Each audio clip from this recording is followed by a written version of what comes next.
Moi, je me demande vraiment jusqu'à quand ça va durer tout ce déni-là collectif.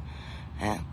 Parce que, oui, on peut le reconnaître, là, il y a des cas où la DPJ est intervenue à temps. Des enfants retirés d'un milieu clairement dangereux. Des histoires qui se terminent un peu moins mal. Mais même dans ces beaux cas, il reste des morceaux cassés, des familles éclatées, des enfants marqués à vie. Parce que un retrait, ce n'est jamais sans conséquence. C'est ça qu'il faut comprendre. Même quand c'est justifié, ça cause des traumas. Même quand tout est bien documenté, même quand le protocole est respecté, les traumas sont là. Mais parlons de la vraie face du système, celle qu'on évite de regarder trop longtemps, hein, parce que ça fait mal aux yeux, là. On peut saigner des yeux. Tu sais, des enfants placés dans les familles d'accueil mal préparées, parfois violentes, souvent dépassées, des milieux sans amour, sans écoute, sans sécurité, hein, parce qu'ils en ont juste plein le cul, juste des murs, des routines vides, puis des rapports mensuels. Puis quand ça se passe pas en famille d'accueil, c'est dans les centres d'accueil. Ces endroits où on enferme les jeunes blessés, comme si c'était eux autres le problème et comme s'il était dangereux. Oui, il y en a pour qui c'est le cas, là. Mais il y a des cris qui résonnent plus fort que les voix bienveillantes là-dedans, là. Tu sais, l'abus n'est pas une anomalie, là, mais une mécanique très bien huilée, là. Tu sais, regardez les contentions. Puis quand les enfants s'enfuient, ben qu'ils tentent de survivre par eux mêmes, on se le cachera pas.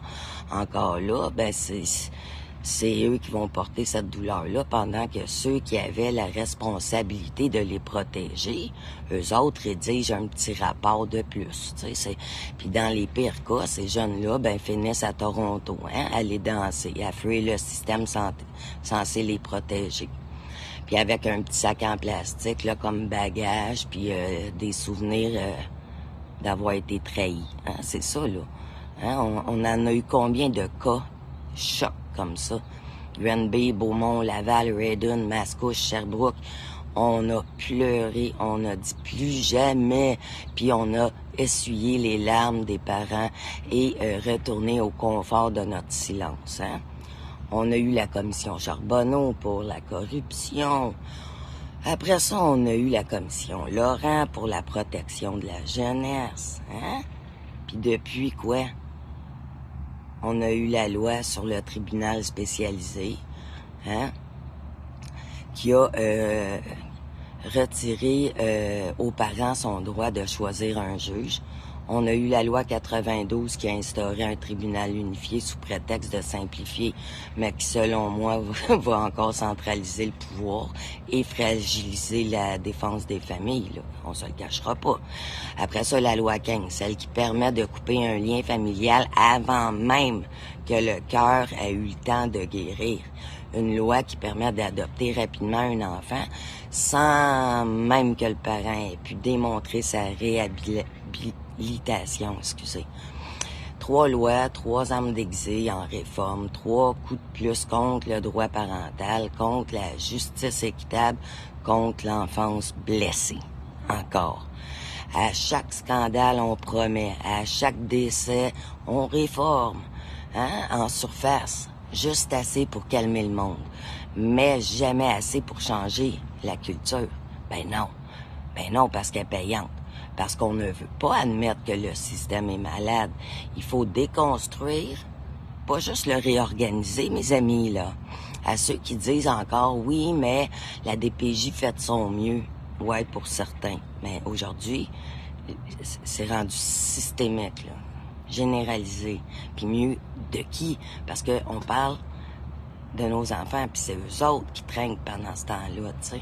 Les parents qui crient dans le vide, des fratries séparées, des blessures intergénérationnelles de plus en plus profondes, un cycle de douleur qui s'auto-entretient. C'est ça, la DPJ. Alors, la vraie question, ce n'est pas est-ce que la DPJ fait parfois du bon travail?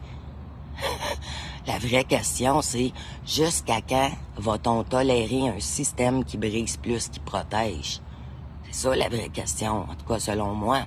Parce qu'à force de nier, c'est pas juste les enfants qu'on va sacrifier, c'est toute, toute notre humanité. Hein? Et si tu viens de m'écouter jusqu'ici, ben sache une chose.